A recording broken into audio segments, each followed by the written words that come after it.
জন খলিফাকে সঙ্গে করে নিয়ে একই ছাদের নিচে হযরত ওমর ফারুক, হযরত আবু বকর সিদ্দিক রাদিয়াল্লাহু তাআলা আনহু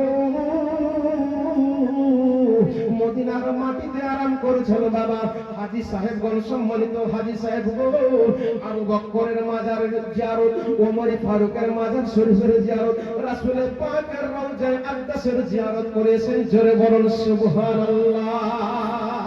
ও বাবা গো,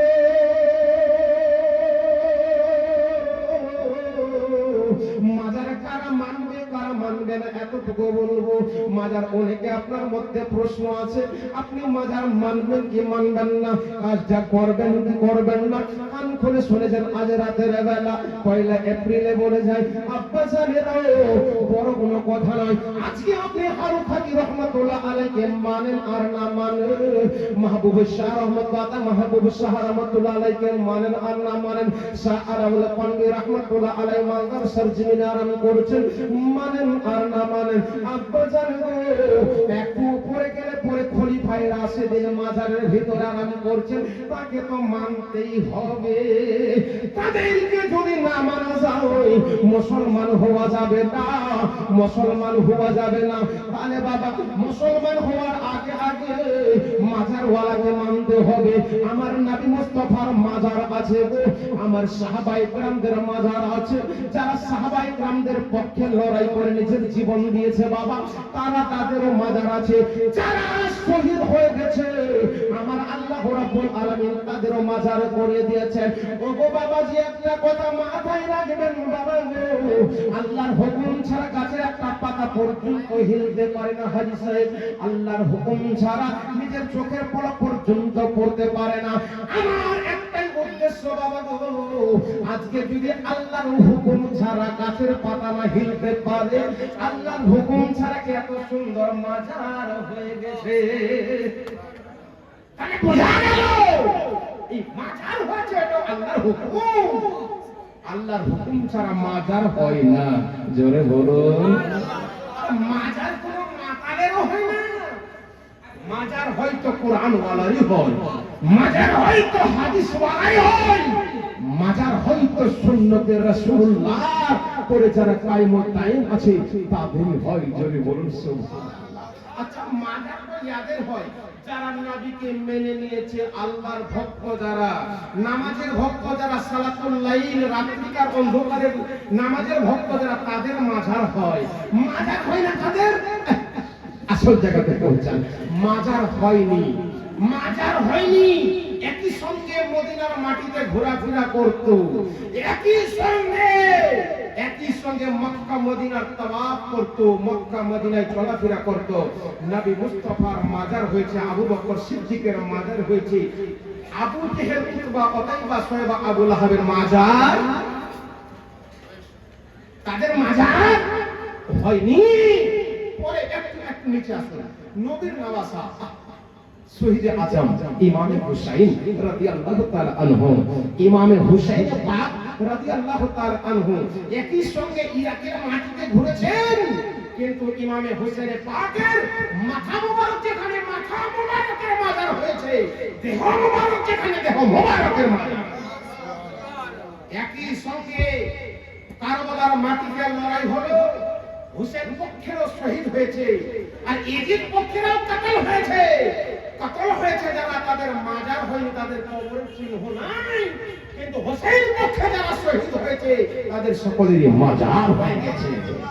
আমার বন্ধুরা, ভাইরা, তাহলে বোঝা গেল হুসেন পাকের মাজার আছে, হাসান পাকের মাজার আছে, মা ফাতেমার মাজার আছে, হযরত আলীর মাজার আছে, উসমান গনি জুলনুরাইনের মাজার আছে, হযরত ওমর ফারুকের মাজার আছে, আবু বকর সিদ্দিকের মাজার আছে, হযরত জয়নুল আবেদিনের মাজার আছে। বাবামার বন্ধুরা, ভারতের রাজা আজমের খাজা আতায়ে রাসূল সুলতানুল হিন্দ খাজা মঈনুদ্দিন চিশতি আল হাসানী ও ইমামে হাসানের বংশধর আমাদের ভারতবর্ষে আরাম করছেন, ওনারও মাজার আছে। যদি মাজার হওয়া যদি বন্ধ থাকতো, মাজার করা যদি নিষিদ্ধ হতো, নবী আমার বলে দিতেন মসজিদটাকে সুরক্ষিত রাখিও আর ইমামে হাসান পাকে হুসেন পাকের মাজারও ভেঙে দিল, নবী এই কথা বলেনি। আমার বন্ধুরা একটু আগে চলুন, আজকে ভারতবর্ষের মাটিতে একটা বিখ্যাত মাজার আছে যেটা অযোধ্যা পাহাড়ের নিকটে বাবা, সেটা অবাইদ সুবহানাল্লাহ ফায়দাবাদে আছে বাবা গো। তিনি কে বা কারা, কোথা থেকে এসেছিলেন? তিনি আর অন্য কোন সন্তান নয়, তিনি হলেন আদম সন্তান, দ্বিতীয় নবী। হযরত শীষ পয়গম্বরের মাজার ভারতবর্ষে আছে। আলহামদুলিল্লাহ বলুন। শীষ নবী অর্থাৎ হযরত আদম আলাইহিস সালামের পরে যিনি নবী হয়েছিলেন তিনি নাম হযরত শীষ পয়গম্বর। ও শীষ আলাইহিস সালামের মাজার ভারতবর্ষে আছে। তবে ভারতের মাজার বুঝা গেল, দ্বিতীয় নবীর দ্বিতীয় পয়গম্বরের যখন ভারতে মাজার আছে, তো শীষ পয়গম্বরের মতো যারা আল্লাহর আমলকারী হবে তাদের সাথে মাজার হতে থাকবে, কিয়ামতের সকাল পর্যন্ত হবে। বাতিল তোরা যতই চেষ্টা কর মাজার মুছতে পারবি না, বাতিল তোরা যতই চেষ্টা কর মাজার মুছতে পারবি না। আজকে হারুন খানজি রহমাতুল্লাহ আলাইহির মাজার ভাঙবি, ঠিক আছে, হারুন খানজি রহমাতুল্লাহ আলাইহির নামে শত মাজার তৈরি হয়ে যাবে। জোরে বলুন সুবহানাল্লাহ। পবিত্র কুরআন থেকে আমি তেলাওয়াত করেছিলাম, ইয়া আইয়ুহাল্লাযীনা আমানু ইত্তাকুল্লাহা ওয়া কুনু মা'আস সাদিকিন। আল্লাহকে ভয় করো আর ইনার মতো সত্যবাদী মানুষদের সঙ্গ লাভ করো। কারা কাজ্জাব, কারা মিথ্যুক, কারা? আবু জেহেল কাজ্জাব ছিল, মিথ্যুক ছিল। আবু জেহেলের সঙ্গে সাথী হয়ো না, তাদের অনুসরণ করো না। উতবা উতাইবা মিথ্যুক ছিল, কাজ্জাব ছিল, এদের অনুসরণ করো না, এদের মতো চলো না। আজকে আবু লাহাব মিথ্যুক ছিল, কাজ্জাব ছিল, এদের অনুসরণ করো না, এদের পথে চলো না, এদের মতো আমল করো না। যেমন আমল করেছেন আবু বকর সিদ্দিক তেমন আমল তুমিও করো, যেমন আমল করেছেন ওমর ফারুক তেমন আমল তুমিও করো, যেমন আমল করেছেন ওসমান গনি জুন্নুরাইন তেমন আমল তুমিও করো, যেমন আমল করেছেন শেরে খোদা মুশকিলে কুশা হযরত আলী তেমন আমল তুমিও করো, যেমন আমল করেছেন হযরত হাসান হুসাইন রাদিয়াল্লাহু তাআলা আনহুমা তেমন আমল তুমিও করো, যেমন আমল করেছেন জাইনুল আবেদিন তেমন আমল তুমিও করো, যেমন আমল করতে শিখিয়েছেন বড় পীর আব্দুল কাদের জিলানী তেমন আমল তুমিও করো, যেমন আমল শিখিয়েছেন আমাদের আতায়ে রাসূল খাজা মাইনুদ্দিন চিশতি রাদিয়াল্লাহু তাআলা আনহু তেমন আমল তুমিও করো, যেমন আমল শিখিয়েছেন আমাদের নিজামুদ্দিন আউলিয়া তেমন আমল তুমিও করো, যেমন আমল করেছেন ও শিখিয়েছেন নেসারউদ্দিন চিরাগ রাহমাতুল্লাহ আলাইহি তেমন আমল তুমিও করো, যেমন আমল আমাদেরকে শিখিয়েছেন ও করে গেছেন হযরত আরু খানি রাহমাতুল্লাহ আলাইহি তেমন আমল তুমিও করো। ইনার মতো যদি তুমি আমল করো রাসূল পাকের মর্যাদা লাভ করবে, রাসূল পাকের ছায়া তলা লাভ করবে। ইনার মতো যদি আমল না করেন, ইনার পথে যদি আপনি না চলতে পারেন, আপনার জন্য হাহাকার। আবু জেহেল, উতবা, উতাইবা, সাইবা, আবু লাহাবের সঙ্গে আপনার সুবহানাল্লাহ হাসর হবে, অর্থাৎ জাহান্নামে যাওয়া লাগবে। আপনারা উতবা, উতাইবা, আবু জেহেলের সঙ্গে সাথী হতে চান না রাসূল পাকের সঙ্গে সাথী হতে চান? একবার জোরে বলুন ইয়া রাসূলুল্লাহ, ইয়া রাসূলুল্লাহ। হাত তুলে বলুন ইয়া রাসূলুল্লাহ, ইয়া রাসূলুল্লাহ। সুবহানাল্লাহ। বুঝা গেল? আবু জেহেলের পক্ষের একটাও মানুষ না। হাত তুলে দেখান তো কে আছেন আবু জেহেলের পক্ষে? আবু জেহেলের পক্ষে কয়জন আছে? হাত তুলে দেখান তো। কেউ নাই। আবু জেহেলের লোক একটাও দেশে পাওয়া যায় না, একটাও নাই। আবার বলি, হুসাইনের সঙ্গে যে লড়াই করেছিল, যুদ্ধ ঘটাইছিল চুক্তির মাধ্যম দিয়ে, চুগলখোরের মাধ্যম দিয়ে। মাইমুনা চুগলখড়ি করে বিবাদ লাগিয়েছিল, বিবাদ সৃষ্টি করেছিল। আচ্ছা বলুন, আমি আপনাকে বলবো হুসাইনের পক্ষে কারা আর এজিদের পক্ষে কারা? এজিদ নামাজ পড়েছে কিন্তু হুসাইনের মতো নামাজ তার নামাজ ছিল না। এজিদ রোজা করেছে কিন্তু রাসূলের পাকের পছন্দনীয় রোজা ছিল না। জোরে বলুন না সুবহানাল্লাহ।